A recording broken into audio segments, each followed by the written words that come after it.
rébellion bakosala na Katanga et ko pousser te président Félix Tshisekedi awa Kinshasa azala fragiliser a pousser bango ke abenga dialogue bakota na kati ya institution ou soit ba déclaration ko banda kosalema que nous les Katangais vinde ko na biso songolo bokangi vi mutu na biso pakala bozo luka parce que minute oyo Moïse Katumbi akomi ko luka azala akomi ko luka victimisation, c'est-à-dire azala victime azomi luka mizale la victime pour tango mizale la victime azo luka kaka za la victime. Donc problème moko esalema Moïse Katumbi comme victime parce que ayebi bien que des dominateurs comme na bango ya makambo ezomi comme c'est victime et ko pousser te ba sala ba déclaration ya ba Katangais pour dire je crois makambo na zolo ba peuple congolais. Il y a un exemple on a repé sango ya John Numbi on a echa bango ke kuwana John Numbi azana kati ya kuwana John Numbi alobi que je ne suis pas un agneau.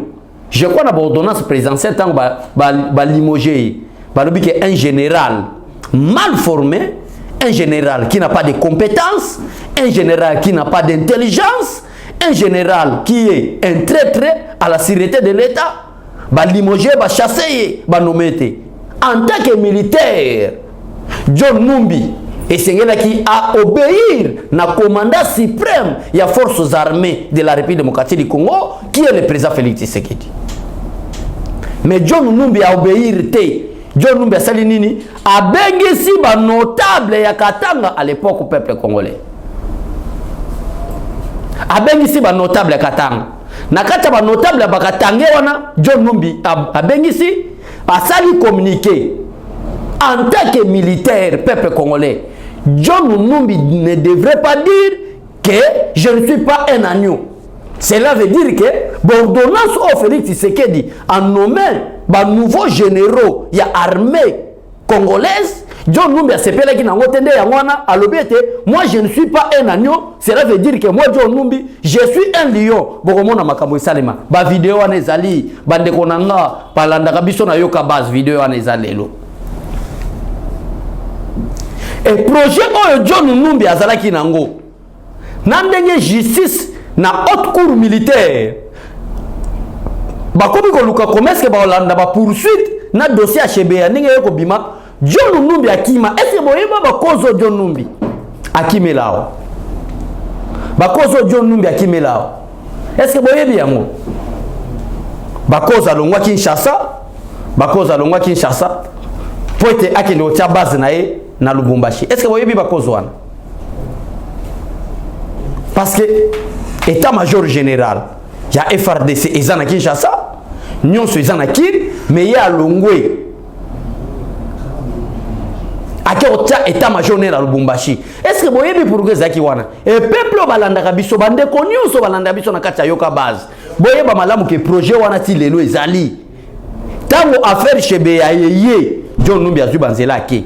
Maintenant le quoi la libanda kuna bazali baza coincé bazala qui sir tel que un jour Joseph Kabila kotika pouvoir ba komi coincé et actuellement Moïse Katumbi na rapport sur les points ya bato bateki ba uranium d'une manière illégale. Moïse Katumbi a déjà pointé du doigt ba rapport nango ebimi. Alors bato ala ba yebi malamu ke John Numbi a yebi malamu ke amata kita okangama. Moïse Katumbi a yebi malamu ke amata kita okangama. Maintenant, Mikolo ba comme Mikolo basala nini? Projet oyo John Numbi aloba que je ne suis pas un agneau. Nde yango déjà maintenant sur la table. Ya Moïse Katumbi na Vital Kamerhe oazana boloko aza impliqué na John Numbi. C'est trois personnalités. Et là où vous voyez que John Numbi azali, là vous voyez que Vital Kamerhe azali et la présence de Moïse Katumbi, bon à la cire est certaine qu'il y a aussi la présence de Joseph Kabila là. Bon, à la Syrie que il y a la présence de Joseph Kabila là. Là, se retrouve Moïse Katumbi. Là, vous voyez la personne de John Numbi, de Vital Kamerhe, de Moïse Katumbi. Croyez-moi, peuple congolais, qu'il y a l'ombre de Joseph Kabila là-dessus. Maintenant, projet Oyo, John Numbi a Sala. Nous avons attiré notre attention. Il y a peuple congolais, d'une manière générale, précisément, il y a peuple congolais qui a soutenu le président Félix Tshisekedi. Qui a compris que le président Félix Tshisekedi incarne les changements. Bato va préparer coup dire. Moi, je sais bien que Félix Tshisekedi est mon quantombolo. Je sais bien que Félix Tshisekedi a la protection divine. Je sais bien que Félix Tshisekedi incarne les changements. Je sais bien que la justice sera restaurée, établie en République démocratique du Congo par le président Félix Tshisekedi. Mais cette information, je voulais adresser au peuple congolais pour être vigilant. Bon, landa ba nyonso logote. Bato bazalaka ba spécialiste dans le domaine nyonso. Nazolo belongo na peuple congolais. Pour le peuple congolais, qui sa sous confiance, il y a Rolanda Gabiso, na makambo bazoloba. Parce que nous sommes là, nous avons besoin de balandi président Félix Tshisekedi dès comme chef de l'État congolais. Non, nous avons besoin de tous les Congolais. Et maintenant, Félix Tshisekedi, en tant que garant de la nation, président de la République, il n'est plus seulement président de la République, il a bateau seulement voter. Il devient le président de la République de tous les citoyens. Actuellement, président Félix Tshisekedi, en tant que garant de la nation, est le président de Jean-Pierre Bemba, et le président de Joseph Kabila, de Martin Fayou, d'Adolphe Mouzou, tout dans la déclaration à Salaté. Maintenant, le président Félix Tshisekedi est le leader de tout le monde. C'est lui l'unité du symbole national de la République démocratique du Congo. Donc c'est lui le garant de la nation, le président de tous citoyens congolais. Moutouako Boya, président Félix Tshisekedi, n'est moi sénégalais, rwandais ou bien burundais. Mais si réellement vous êtes congolais, notre président maintenant c'est le président Félix Tshisekedi. Mais Nathalie Sabato va soutenir le président Félix Tshisekedi. Bato bazana dans le domaine même de la communication. Na bazana bango, qui ont un message moussous pour toi attaquer même le ministre Nabiso, toi attaquer même les membres de l'IDPS, toi lucate, toi désarmer les membres de l'IDPS, pour te toquer des armées. Bato balingi bate kamboka Nabiso. Bato balingi ba même Nabiso balkanisation. C'est là natangela bino eloko moko. Et le journal le soir, na balancer une information na zopé sabino. On a le ce sont des révélations accablantes sur Moïse Katumbi, sur Vital Kamerhe et sur John Numbi. Parce que nous, on cite même les noms. Bolanda, journal Mokwebimi, palmarès Bakomi, plus de 600 personnes somaliens et éthiopiens ont été arrêtés à Tanzanie. Après avoir été interrogés par les services de sécurité de Tanzanie, ils ont confirmé qu'ils se dirigent vers la République démocratique du Congo, RDC en cycle, via Kalemi, pour renforcer les Ngomino, qui sont les Banamouleng. Avec quelle mission? De balkaniser la République démocratique du Congo. Et mission a besoin de balkaniser la République démocratique du Congo. Bato na tangel binomisatu, bagatumbi, bato numbi, bafital kamere baebe en malam. Combien de fois Katumbi a le salaba déclaration, peuple congolais bande konanga, kolobete je soutiens président Félix Tshisekedi, mais baté na Genève va trahir. Bon là, Moïse Katumbi tout le monde connaît que c'est un hypocrite. Moïse Katumbi tout le monde connaît bien qu'il n'aime pas les Congolais. Moïse Katumbi batnyo so bayebi madame que ce sont des impressionnistes. Bato bazo sala makamuna apparence, mais au fond de leur cœur, bazo lukamoye bateka Congo. Tout le monde en connaît. Mais tu connais combien de fois pour te expliquer peuple congolais? Madame que tout le monde ne sera jamais d'accord avec moi. Ça je le sais. Que tout le monde ne sera jamais d'accord avec le président de la République. Même Jésus-Christ lui-même en descendant sur la terre des hommes. Nous sommes d'accord avec le président, Seigneur Jésus-Christ était. Mais c'est lui qui était notre sauveur. Mais à plus forte raison, un homme, tata na maman. Et je n'appelle pas tout le monde que Bolingaka président Félix Tshisekedi. Mais nous avons attiré attention au peuple congolais. Que nous avons déclaré que nous sommes sala. Tous à la maîtrise. Tous à la tête, tous les français, na lingana vi na lobate si je savais. Et le roi na boyang. Si quoi makambo na uti kotanga bino na journal ebimi, mutu akwa accomplir yango. C'est Moïse Katumbi via Vital Kamerhe et John Numbi. Bangonde bako accomplir yango. Bako accomplir yango comment? Yango zomona processus électoral na République démocratique du Congo. Malgré la procédure a été respectée. Malgré la forme pour désigner président Seni a été respectée. Pour makamwa na zolo baso boke na donation choli, malgré demande à pardon na peuple congolais bako yebi sabino que donation a yebi quelque chose makambo. Et même pardon oya senga wana. Ça c'est de l'hypocrisie, je ne crois pas. Parce que les autres posent la question. Ni ne sali et bino bolinga Denis Kadimate. Parce que Denis Kadima est choisi par ses pairs conformément au règlement et aux lois de la République. Ils ont poussé comment est-ce que Bako désigner un président de la CENI.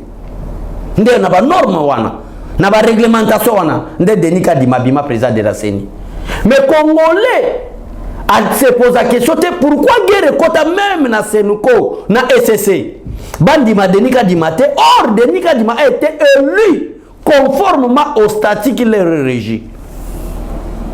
Mais pourquoi ba confession religieuse wana baboyaki baza complice ya makambo na relater bino ba yebi quelque chose peuple qu'on a quoi attirer attention ngana le chaque fois moi je ne suis pas du Kasaï, je ne suis pas Moulouba et ce n'est pas aussi un péché d'être un Kasaïen.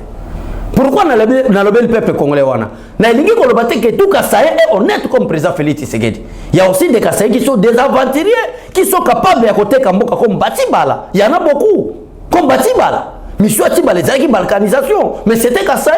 Cela ne veut pas dire que parce que nous soutenons le président Félix Tshisekedi, il est Kasaïen, cela veut dire que tous les Kasaïens sont des hommes honnêtes. Non. Non. Na lobi makambo na te. Mais na lingina lobaka que moi je ne suis pas Kasaïen. Pourquoi? Parce que na ebike président Félix Tshisekedi est aussi victime à cause ya ethnie na comme il est Moulouba. Baluki place ni président Félix Tshisekedi a violé la constitution bazuité.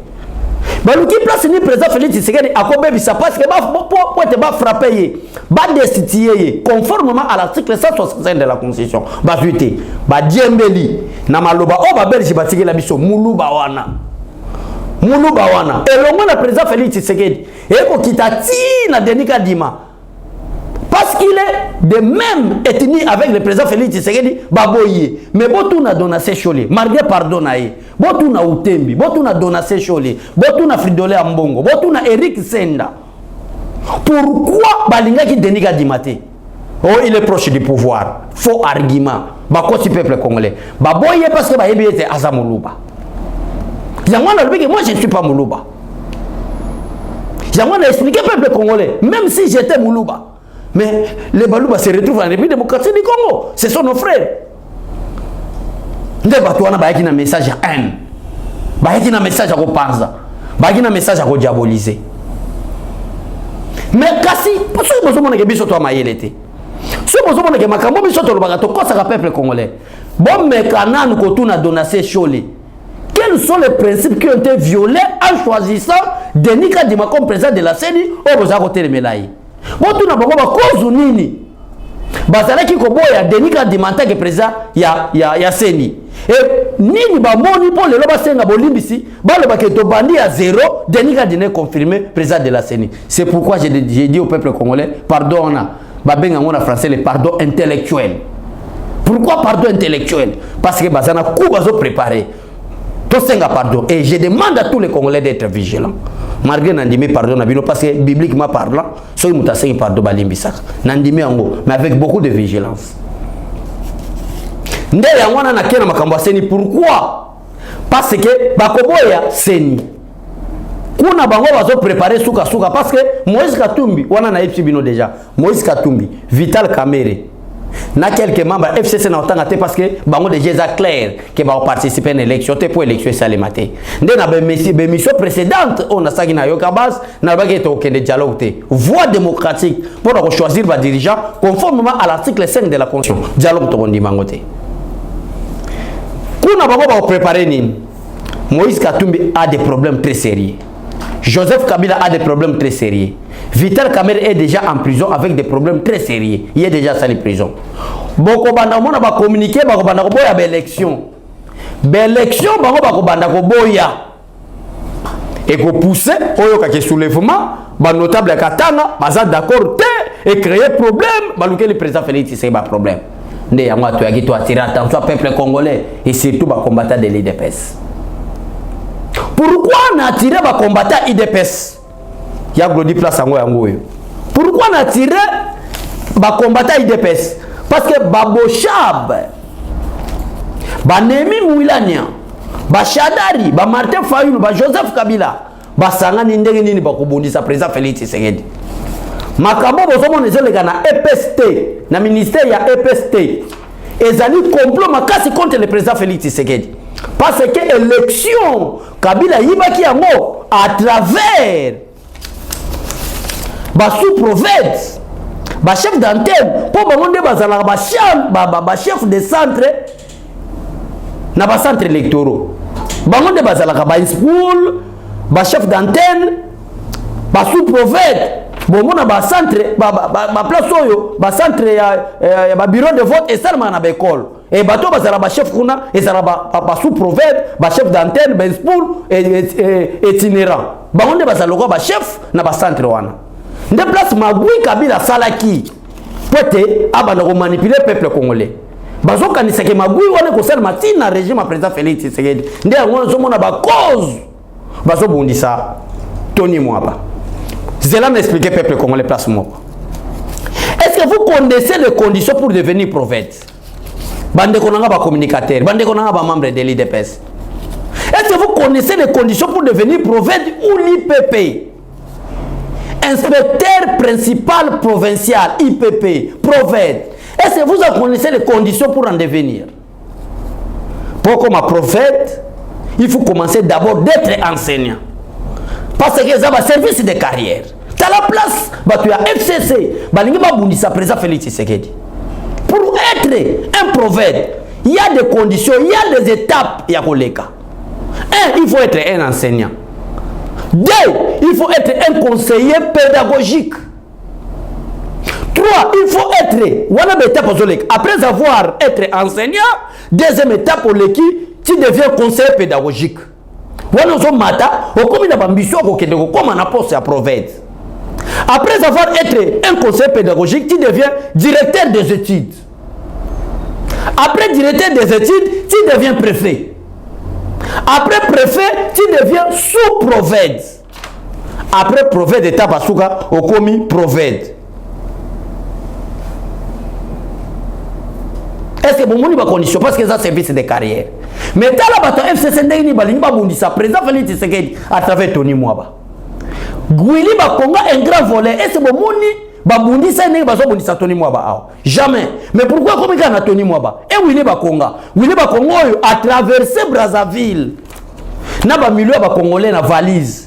Ba millions na kacha valise en espèces. Ça compter ba compte bancaire na ye. Ba bundisa ndeni ba bundisa Tony Mwaba te. Mais bazo bundisa Tony Mwaba pona nini? Nathalie Sibino ba condition pour devenir prophète. Mais pour devenir IPP, il faut commencer d'abord à être un enseignant. Ça c'est la première étape. Deuxième étape, il faut être recruté comme un inspecteur sur base d'un concours organisé. Ça c'est la deuxième étape. Troisième étape, il faut devenir inspecteur itinérant. Dernière étape, il faut devenir un spool, inspecteur de poule auto, un spool, et après tu deviens IPP. Comment est-ce que vraiment peuple congolais? Et bateau ceux qui sont nommés par l'actuel ministre de l'EPST, Tony Mwaba, baza bateau yo, babandi d'étape et enseignant. Et nous voulons des valeurs, nous voulons les changements, nous voulons le développement. On ne peut pas recruter tout le monde pour devenir prophète ou les PP. Il faut passer par les étapes que je viens d'être énumérées. Mais yo zate oleki non na TV, obandi ko attaquer votre ministre pour désarmer votre ministre qui incarne des changements, ou que de quoi armer ba adversaire pour te attaquer président Félix Tshisekedi. Vous devez être souple le peuple congolais parce que bato va préparer coup. D'ailleurs, dans l'information de Zarango, l'actuel ministre, il y a EPST, a procédé vite dans la nomination. Il va nommer d'ici là les sous-prophètes, les chefs d'antenne, les spools et les itinérants. Bientôt. Peut-être à partir de là, on peut chercher 50, 10 combattants qu'on puisse les nommer. Et ça va bien au monde mais tout ça pour combattre congolais nous sommes pour comprendre comment est-ce que le président Félix Tshisekedi est beaucoup plus combattu à travers le ministère de l'EPST qui est la notre ministre Tony Mwaba.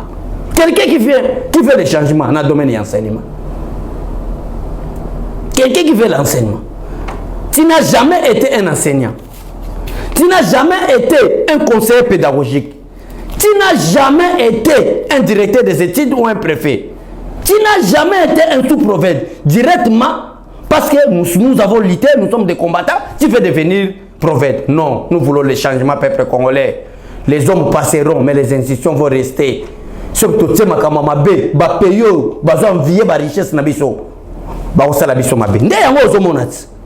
Ndé yango bozomo na makambo eso selema ya ba Vital Kamerhe ba Moïse Katumbi na ko yebisa bino bo fongola misu. Et vous avez notre soutien, Excellence Tony Mwaba. Enfin, na lingi na chité. Na lingi na chité, au moins na kangi déjà ba document, na lingi na chité. Mais na lingi muke na recadrer moi si mo ba benga Marie Ange Mushebe quoi. Na ba déclaration salaki, ba biloka lokuta lobby et sengeli ezo senga moi recadrage muke na ba biloka lobby. Marie Ange Mushebe quoi lobby nini place na ke ko chité. À lobby en 2023. Lorsque le peuple va leur demander, c'est-à-dire va nous demander, chers combattants, chers communicateurs, peuple congolais, et ça les déclarations, il y a Marie-Ange Mushebe quoi, kabiliste, les gens qui ont détruit ce pays pendant 18 ans. Bah ça peine en sonité, mais bah ça la déclaration, bah loba. Et nous sommes là, nous allons défendre. Marie-Ange Mushebe quoi, lobby en 2023, lorsque le peuple va leur demander. Les bilans, ils diront, durant 32 ans, Mobutu avait fait ceci. 18 ans, Kabila avait fait cela. Le peuple leur répondra. C'est le peuple qui va nous répondre. Et vous avez promis les changements positifs et radicaux pendant 37 ans. Pourquoi vous avez copié les erreurs de vos prédécesseurs? Marie-Ange Mushebe, c'est que tu as un problème. La politique, madame, je m'excuse. Je m'excuse s'il vous plaît. Na lingina bimisa ba misile no conventionnel parce que vous êtes une femme. Vous êtes être moko faible au risque au la maladie pamba madame Marie-Ange. Na ko beto to za moi si oza être faible. Mais na ko yebiso madame Marie-Ange. Il faut yeba la différence entre la politique et d'être une pute. La politique ne veut pas dire si vous êtes une pute, c'est-à-dire je peux aller faire la politique.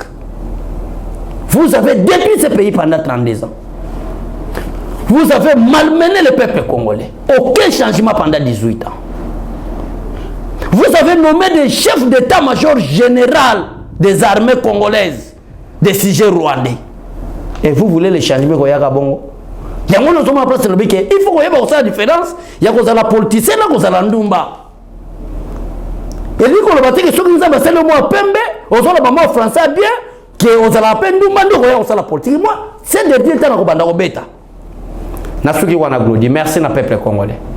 Merci na bandeko nyo subalanda kabiso. Merci na bandeko baso soutenir biso moi micro, moi couleur parce que ba yebi bien. Merci na ndeko asombela ki biso ba kiti. Merci vraiment na za reconnaissant. Ba reconnaître la valeur à mutu bongo ndeko vraiment fanda bi et ça là bateau babanda musala o ya communication to za ko soutenir bango. Wana vraiment tazo benga ngalbi abe chole pena 0 heure na za kolala.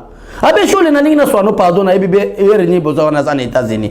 Mbongo na somba baba kiti pona plateau mais nazalaki ko banga ko salisa yo. Mais na moni que tie un homme radical parce que ça na bateau belé atangi kutuna bakombo na ko tanga ngoso awate. Ba trahira mais yo lokolo za radical voilà on vous soutient et nous allons rester comme ça. Toza dernier président Félix Tshisekedi pour qui dialéliste té. Toza dernier président Félix Tshisekedi lokola ba papi tamba ba makolo ko tambola. Lokola ba communicateur FCC ba sala qui derrière Joseph Kabila lokola ba dialéliste. Naza dernier président Félix Tshisekedi té lokola ba légis légal, lokola ba Nico Mayengele, lokola ba Prince Pening derrière Martin Fayulu. Mais moi je suis derrière président Félix Tshisekedi parce que tout le monde connaît. Le changement est incarné par le président Félix Tshisekedi. C'est pourquoi je les soutiens. Non, que Dieu bénisse la République démocratique du Congo. Mais Dieu maudisse tous qui sont contre le développement et le changement de ces beaux pays. Au revoir et à tout à l'heure.